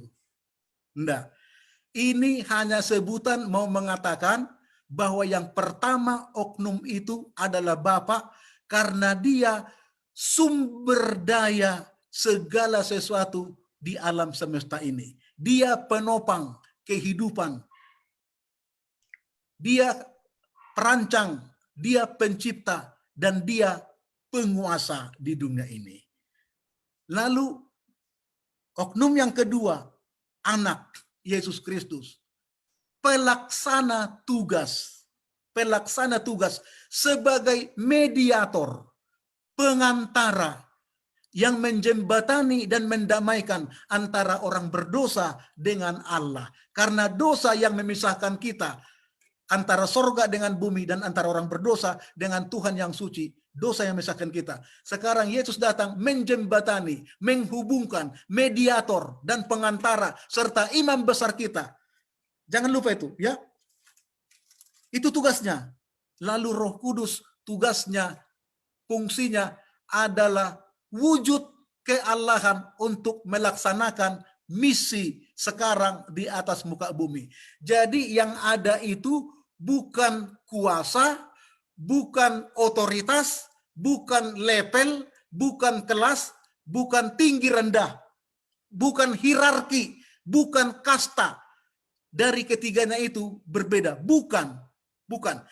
Ketiganya adalah sama-sama kekal, sama-sama punya otoritas, maha kuasa, maha hadir, maha tahu, sederajat, dan memiliki satu maksud dan tujuan yang sama, yaitu rencana keselamatan. Yang berbeda adalah fungsi delegasi tugasnya. Bapa sebagai penguasa dan pencipta penopang kehidupan, Yesus sebagai pelaksana penebusan orang berdosa mati di kayu salib. Ya, 2 Korintus pasal 5 ayat 19, bahwa Yesus sudah mati untuk mendamaikan orang berdosa dengan Bapa supaya bisa terhubung dan menjadi satu dalam satu jembatan lewat salib. Lalu Roh Kudus itu fungsinya untuk melengkapi kita orang-orang Kristen dalam menyelesaikan misi di atas muka bumi ini sebelum Yesus datang kedua kali. Jadi hanya fungsi dan tugasnya yang berbeda. Ya. Oke. Ada 3 ketua dalam gereja. Berapa ketua di gereja, Pak? Apa, Pian? Ada berapa ketua di gereja, Fian? Kalau di Jakarta ini paling sedikit ada 2 ketua. Ada yang 3, ada 5, ada 8. Ya. Nah, jabatan ketua ini semuanya sama, satu level. Orang namanya ketua gereja, ya kan? Satu level mereka, nggak ada bedanya mereka. Satu level sama mereka, sama-sama ketua gereja. Tapi fungsinya berbeda. Ketua yang satu berfungsi untuk pelayanan. Ketua 2 berfungsi untuk keuangan, mewakili, membawahi bendahara. Ya, ketua ketiga berfungsi untuk membawahi sekretaris, ya, membawahi rumah tangga. Jadi artinya apa? Ketua itu sama di gereja, tapi fungsinya, delegasi tugasnya yang ditangani berbeda. Supaya cepat pekerjaan di gereja itu selesai. Nah, seperti itulah gambaran daripada pendelegasian tugas fungsi Bapa, Anak, dan Roh Kudus. Boleh diterima contoh-contoh itu? Boleh Bapak. Boleh. Terima kasih. Saya ini direktur utama di sebuah perusahaan. Karena saya nggak bisa turun ke lapangan, saya utus wakil saya delegasikan tugas kepada dia. Apapun keputusan yang kamu ambil di cabang kita di perusahaan yang di sana, semuanya itu keputusan sah, otoritasnya dari saya. Nah, ini namanya apa nih? Pendelegasian tugas, iya kan? Itu namanya pendelegasian tugas. Jadi Yesus itu sudah diutus dari sorga, apapun yang dia lakukan semuanya sah menurut otoritas Allah. Karena dia juga Allah itu. Demikian juga Roh Kudus. Bisa diterima ya? Bisa. Nah, terangkan begitu kepada temanmu supaya mantap kamu sebagai apa? Pelayan Tuhan. Oke, Pak Pendeta. Sorry, tadi ini ada kelewatan dari Kak Evel ya. Evel, apa Pak. tuh? Iya, ini tadi. Boleh baca? Ya, Pak. Pak, di Yakobus 3 ayat 19, dengan lidah kita memuji Tuhan Bapa kita, dan dengan lidah kita mengutuk manusia yang diciptakan menurut rupa Allah. Ini kan katanya kita memuji Tuhan Bapa kita. Jadi kita menyebut Tuhan Yesus itu Bapa juga kan, Pak? Selain Allah Bapa yang kita sebut Bapa. Iya, terus. Pertanyaannya Cukup, apa? Pak. Pertanyaannya apa? Yesus itu kita panggil Bapa juga kan selain Allah Bapa, Pendeta? Oh, begitu. Apa pernah kita memanggil Yesus Bapa?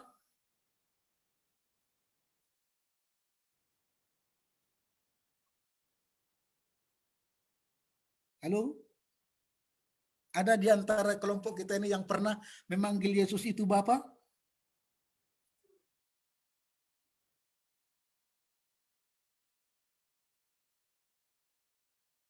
Tidak, Pak. Baik. Evel namanya ya. Saya mau jelaskan dalam Yakobus pasal 3 ayat 9. Dengan lidah kita memuji Tuhan, Bapa kita.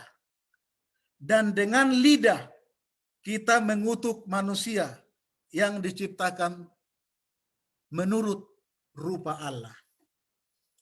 Yang ditekankan di ayat ini lidah atau apa? Satu, lidah ya. Sebenarnya ayat ini berbicara tentang kuasa lidah. Kendalikan lidahmu, kalau enggak kamu berbahaya. Jadi keputusannya ada padamu. Tapi bukan itu yang mau kita ajarkan. Bukan itu mau kita ajarkan. Jangan lupa, Yesus kita panggil Tuhan. Yohanes pasal 13 ayat 13. Kamu menyebut aku guru dan Tuhan. Memang benarlah katamu. Memang aku adalah guru dan Tuhan. Kata Yesus kepada murid-muridnya di Yohanes pasal 13 ayat 13. Tetapi jangan lupa, Allah juga kita panggil Tuhan. Bapa juga kita panggil Tuhan. Roh Kudus juga kita panggil Tuhan. Di mana konsep itu? Konsep itu ada pada YHWH, Yahweh. Jangan lupa itu. Kata Yahweh bukan Yesus saja. Yahweh itu sebutan untuk Allah Trinitas. Bapa, Anak, dan Roh Kudus. Tiga-tiganya Yahweh. Bapa itu bisa Yahweh, Yesus itu Yahweh, Roh Kudus itu Yahweh. Kata Yahweh disitulah diterjemahkan dalam konsep perjanjian baru Tuhan. Tuhan. Jadi Tuhan di sini maksudnya bukan Yesus. Bukan Yesus. Kata Tuhan di sini maksudnya adalah Allah tiga pribadi. Dan ini lebih sering menunjuk kepada Bapa. Dan Bapa yang dimaksud di sini adalah Tuhan itu atau Allah Bapa itu. Oke? Tapi kalau saudara juga panggil Tuhan Yesus sebagai Bapa, enggak salah juga. Kalau berdasarkan konsep YHWH. Karena YHWH itu Yesus, YHWH itu Bapa, YHWH itu juga Roh Kudus. Tetapi jarang orang Kristen memanggil Yesus sebagai Bapa. Kenapa? Karena dia adalah Allah Anak. Allah Anak. Ini Selasa depan kita akan bahas Allah Anak. Saya akan terangkan di situ lebih mengerti nanti. Terima kasih. Mudah-mudahan sedikit ini keterangan boleh diterima sahabat kita yang bernama Evel.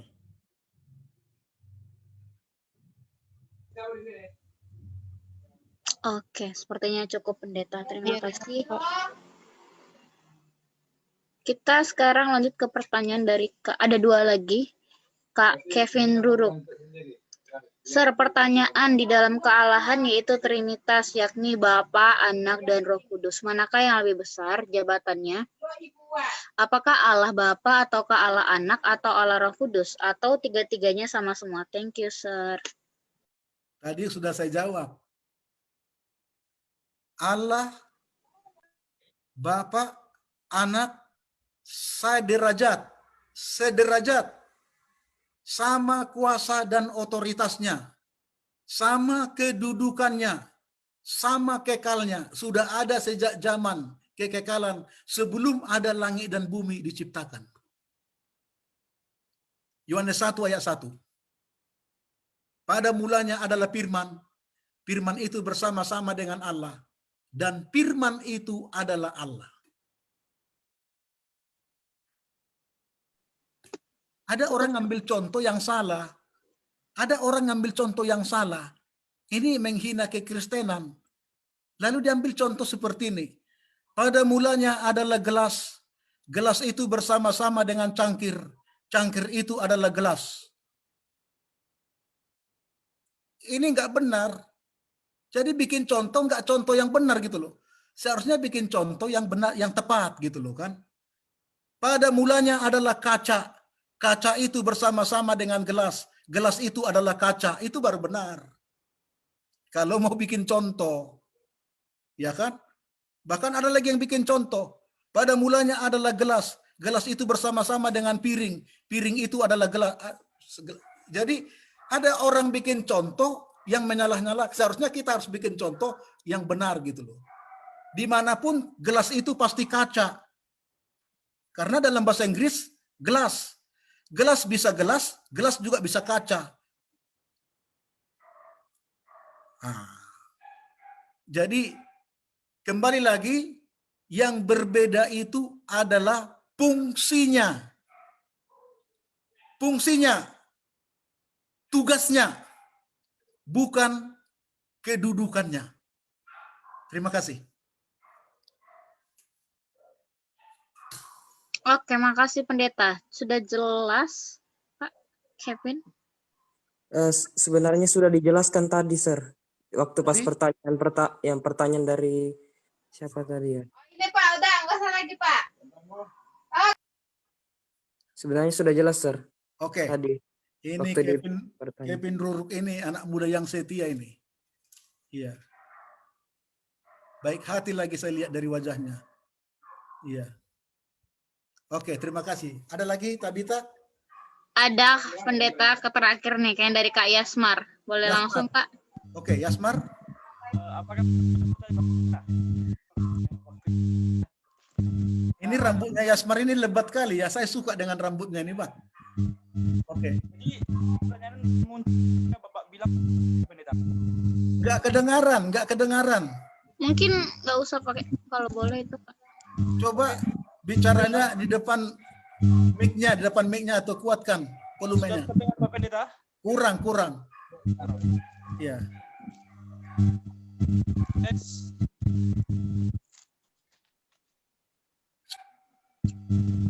Seperti yang pertama tadi kuat dia. Oke. Tes. Sudah? Oke, coba. Oke.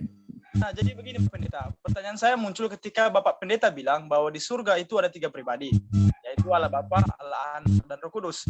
Nah, jadi ketika Yesus di keduni, yang di surga tinggal 2 pribadi, yaitu Bapa dan Allah Roh Kudus. Jadi ketika Tuhan Yesus naik, itu tetap 2 juga, yaitu Allah Bapa dan Allah Roh dan Allah Yesus, yaitu Yesus Kristus, Allah Anak. Nah, jadi pertanyaan saya, apakah Allah Bapa telah turun ke dunia? Terus yang kedua, siapa Allah yang di perjanjian lama?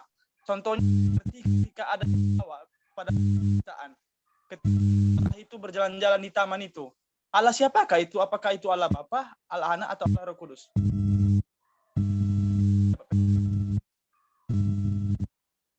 Ini luar biasa ini Kevin ya. Luar biasa ini Yasmar ya.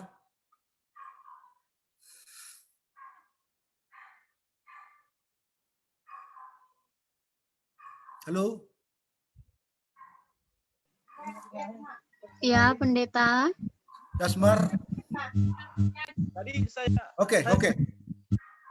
Ingat, waktu Yesus menjanjikan turunnya Roh Kudus, apa Roh Kudus langsung turun? Waktu dia naik ke surga langsung turun Roh Kudus? Tidak. Ditunggu 10 hari, betul? Ditunggu 10 hari. Jadi artinya selama 10 hari itu, ketiga pribadi itu ada di surga toh. Lalu hari ke-50, kan Yesus setelah bangkit, 40 hari lagi masih melayani bersama-sama dengan muridnya. Lalu dia naik, lalu 10 hari lagi, hari ke-50, baru diturunkan Roh Kudus itu. Bukan Yesus naik ke surga langsung diturunkan hari itu juga Roh Kudus. Bukan. Oke. Lalu walau waktu kita baca dalam Wahyu pasal 8 ayat 1, maka sunyi senyaplah surga setengah jam. Kenapa surga sunyi senyap setengah jam?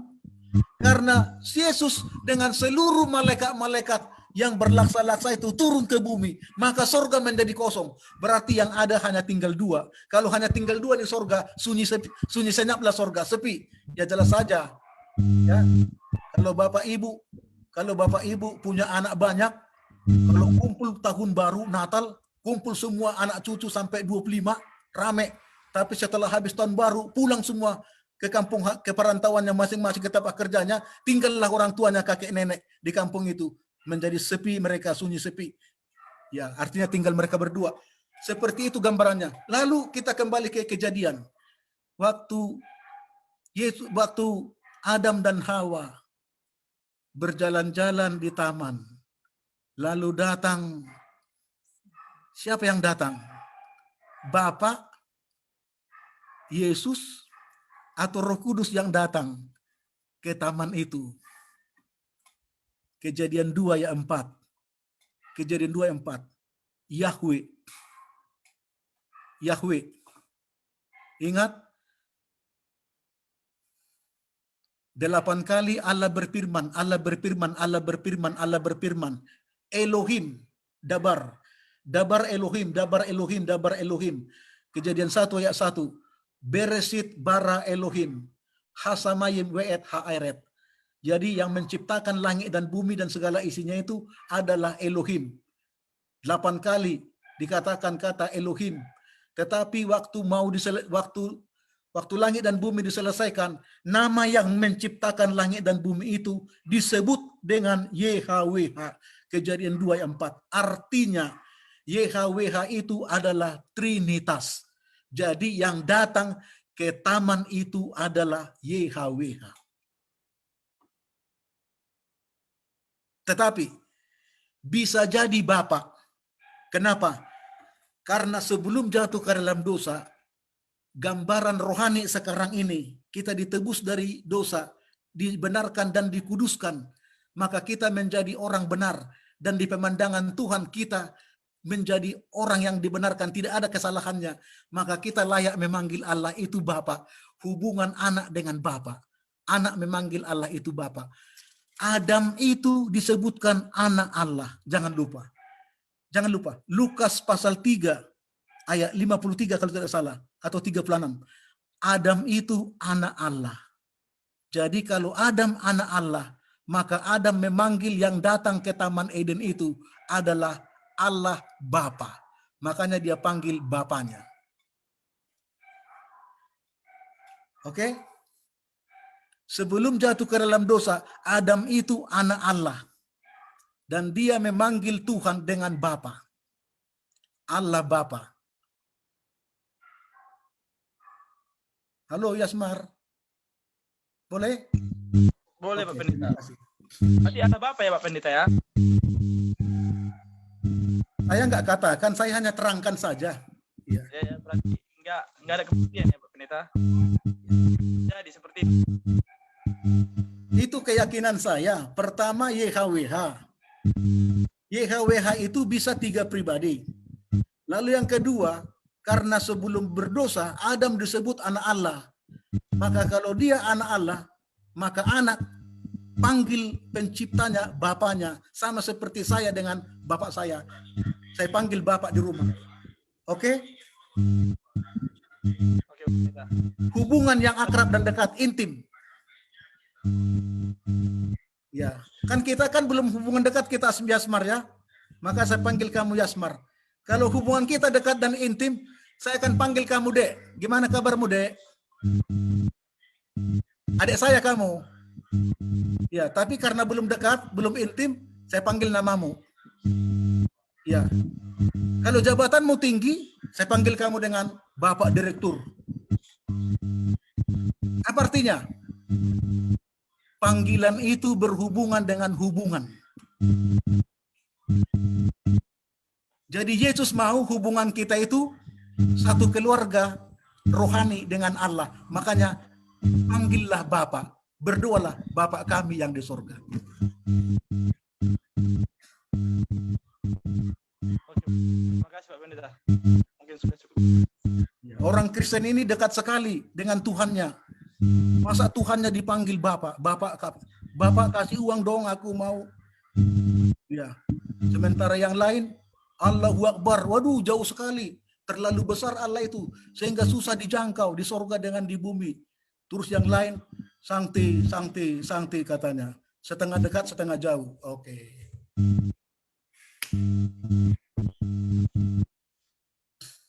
Apa lagi? Ada lagi? Ini si Kevin Ruruk angkat tangan lagi, dia raise hand dia, oke? Tabita, apakah kita masih punya waktu? Oke, pertanyaan terakhir saya pikir masih bisa Pak Pendeta. Oke, masih bisa katanya. Ini memang Tabita ini berkebaikan dia. Lewat 5 menit masih dikasih juga waktu untuk kita. Silakan Kevin.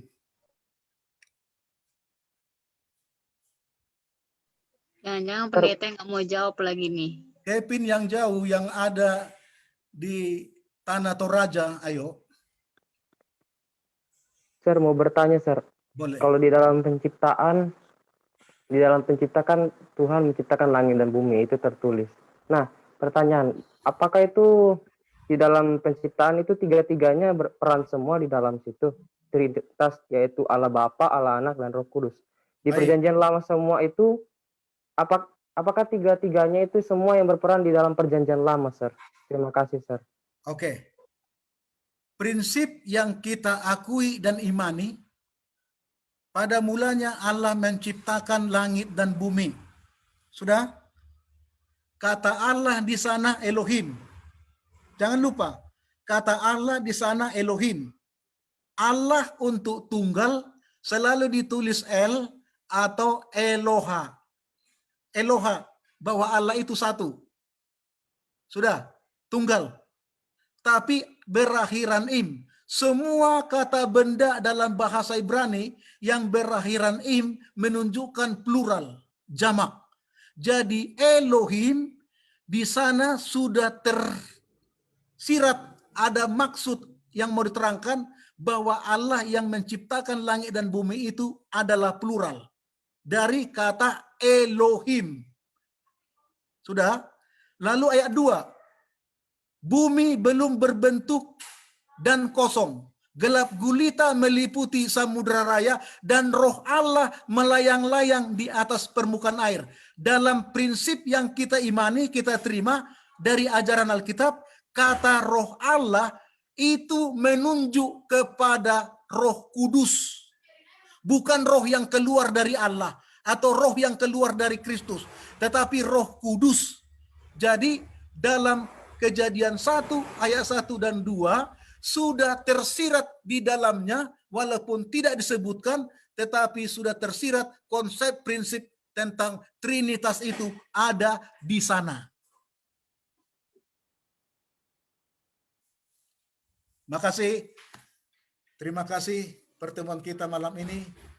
Saya senang orang-orang muda berbakat dan luar biasa cemerlang otaknya, sehingga kita menerima pencerahan dari Tuhan Yesus untuk kita mengerti tentang keallahan, yaitu peranan Allah Bapa. Selasa depan kita ketemu untuk Allah Anak, dua nature, satu pribadi kita akan bahas. Terima kasih, saya kembalikan kepada Tabita.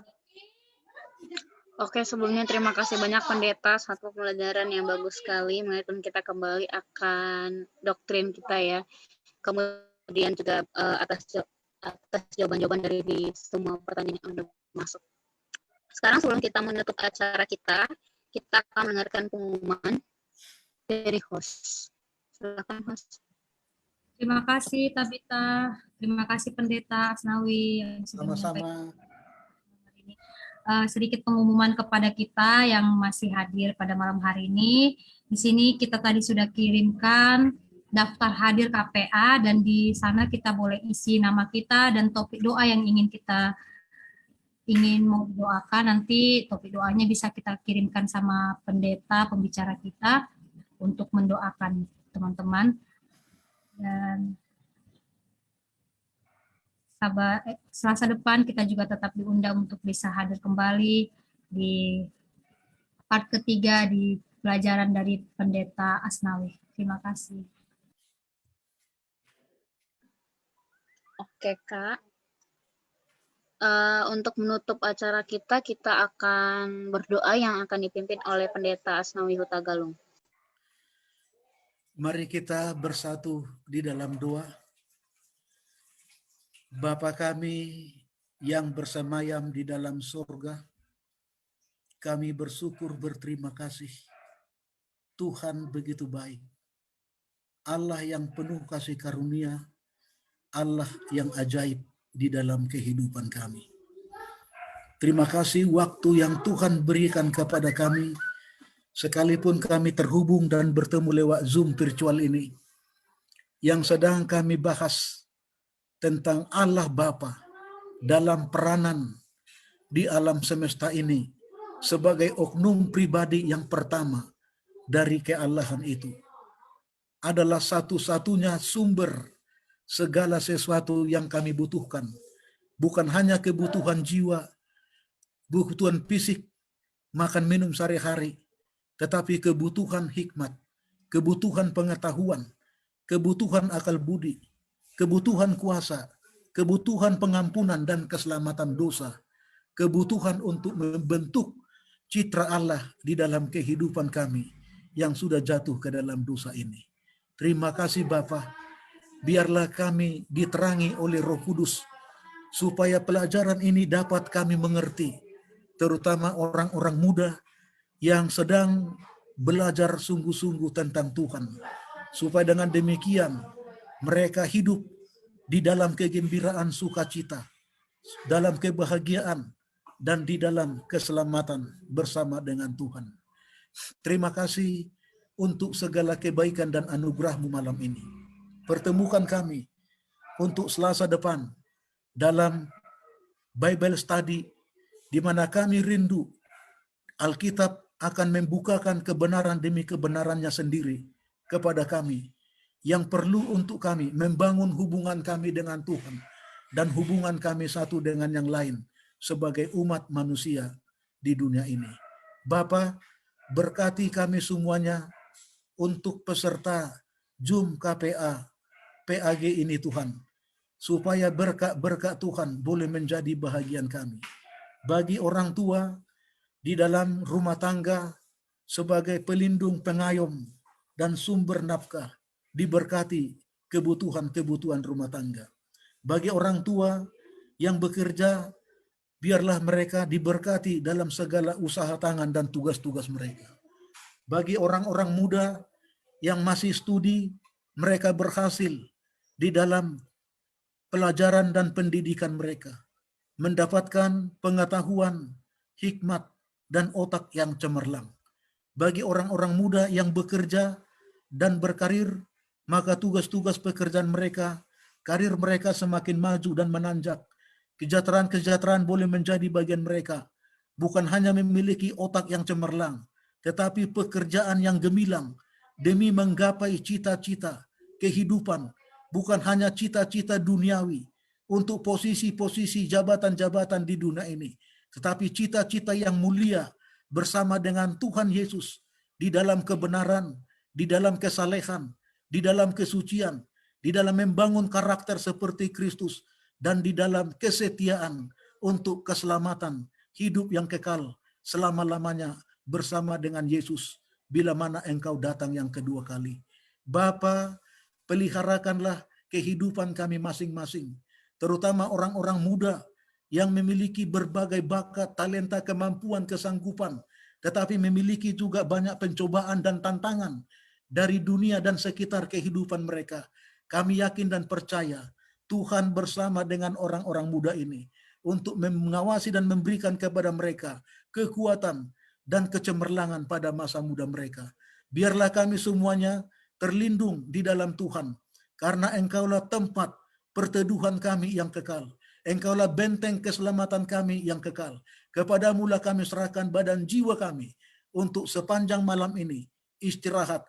Biarlah Tuhan memberikan tidur yang nyenyak, istirahat yang cukup, dan Tuhan bangunkan kami besok untuk hari yang baru, janji-janji Tuhan yang baru, berkat-berkat Tuhan yang baru, dan segala yang Tuhan sediakan menjadi bahagian kami, supaya kami menjadi alat Tuhan di tangan-Mu yang ampuh, berkarya bagi kemuliaan Tuhan, bagi sesama umat manusia, dan pelayanan di gereja-gereja Tuhan. Inilah doa dan permohonan kami Bapa. Jadilah kehendak-Mu, dan mohon ampun dosa-dosa kami Bapa. Kami mohon doa ini hanya dalam nama Yesus, Tuhan dan Juru Selamat kami. Amin. Amin. Terima kasih Pendeta. Sama-sama. Terima kasih Terima kasih. host. Kasih. Terima kasih Thank you, semua. sir. Sampai Thank you, ketemu sir. next meeting. Thank you, Terima kasih sir. Kevin. Terima kasih Pak Pendeta. Terima kasih Pak Terima Pendeta. kasih Sharon. Terima kasih Alex Bontot. Terima kasih dari Tangsel. Ya, saya 1 tahun di Tangsel. Oke. Terima kasih Pak Asnawi Ya, terima Tegaluh. kasih Bapak Nara, luar biasa. Terima kasih Saya Bapak dari Terima dari kasih. Pamulang, Ian, terima Tangsel. kasih. Siapa pendetanya di sana? Kenal nggak Pendeta Enos Bansole? Halo, yang di Kupang. Kenal nggak Pendeta Enos Bansole? Di mana Pak Enos Bansole sekarang? Di Kupang di mana? Nggak kenal ya? Ya, kurang kenal Bapak. Itu teman saya satu kelas. Ya. Salam ya. Terima kasih Bapak Roy. Oke. Terima kasih Pendeta dan Sama-sama. semuanya. Terima kasih Tabita. Terima kasih Pak Yasmar, Asnawi. Yasmar tetap semangat. Undur diri. Terima kasih Pendeta Tagalong. Halo, Tuhan berkati. Terima Makasih kasih, selamat Pak. malam Pak Tapson. Harusnya Pak Tapson itu keluarkan ilmunya, jangan diam-diam. Aduh.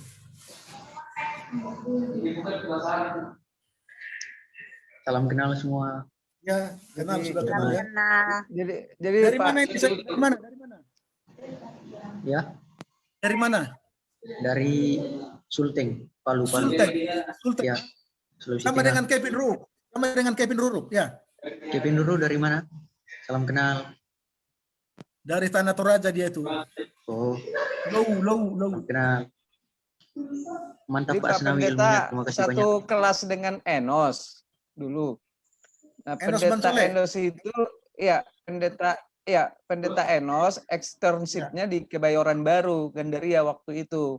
Saya sama Oh, Kak gitu Tommy di sana ya. Ah, ah. Jadi lucu-lucu itu Pendeta Enos Bansole. Ya, Ada teman kami betul. namanya Johannes Hutauruk, dia bilang Enos Bansole, Pendeta Enos jual ban, dia bilang Bansole. Tapi ya itu cuma bercanda. Cuman ya kita senang, banyak terhibur kita dengan kehadiran Pendeta Enos dulu di Kebayoran. Dia lucu-lucu dia. Mantap. Pak Asnawi sekali Jadi lagi sekarang terima di kasih banyak mana? Pak. Jadi nggak tahu di mana pendeta itu. Terima kasih Sharon, terima kasih. Mudah-mudahan bisa ketemu Pak. Kalau Ya, Tuhan jangan memberikan lupa Selasa depan ya. Kita gabung lagi ya Selasa depan ya. Oke, siap-siap. Baiklah, kita tutup ya. Terima Oke, kasih. selamat malam. Malam.